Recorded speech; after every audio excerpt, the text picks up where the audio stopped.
Šajā video es parādīšu, kā nomainīt Windows 10 laika un datumu uzstādījumus un ko darīt, ja sākuma ekrānā joprojām rādās 12 stundu laika formāts. Daļu uzstādījumu var mainīt Windows 10 uzstādījumu lietotnē jāspiež uz Windows logo un tad settings, tālāk time and language. Šeit man laika zona ir uzstādīta pareizā. Un nedaudz zemāk var nomainīt datumu formātu, kā var redzēt, te ir amerikāņu formāts. Latvijā diena sākas ar pirmdienu, īsais laiks mums ir 24 stundu formātā, lielie H burti nozīmē 24 stundu formāts. Bet pārējos uzstādījumus var mainīt zem additional daytime un regional settings. Pēc tam vēl jāspiež uz region un šeit var mainīt vairāk.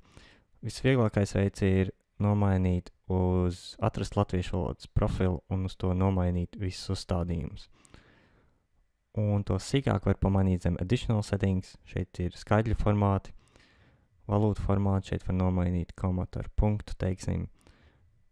Laika formāti ir kārtībā un šeit ir latviešu valodas garie datumu formāti. Spiežot uz OK, izmaiņām jāstājas spēkā, ko var pārbaudīt, paskatoties uz pulksteni. Ja mēs izlogojamies, tad laiks ir kārtībā. Savukārt, ja mēs restartējam datoru, atgriežas amerikāņu laiks.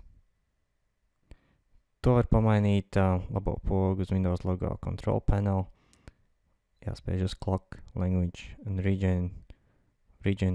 Tas bija vēl viens veids, kā tikt pie šiem uzstādījumiem. Administratīvi cilnē zem pogas Copy Settings, ieķeksējot, ieliekot tekstu pie Welcome Screen un nospiežot OK, šīs izmaiņas tiek arī Welcome Screen kontam piesaistīts. Un pēc datora restart izmaiņām vajadzētu arī būt sākuma ekrānā. Tieši tā. Vēl viena lieta, ko es varu parādīt, ir, ko darīt, ja ir problēma ar vecām programmām vai spēlēm.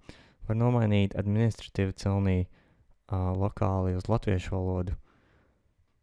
Tas varētu palīdzēt, ja vecās spēlēs vai programmās latviešu burtu vietā rādās kaut kādi citas valodas ķeburi. Tas arī īsumā viss.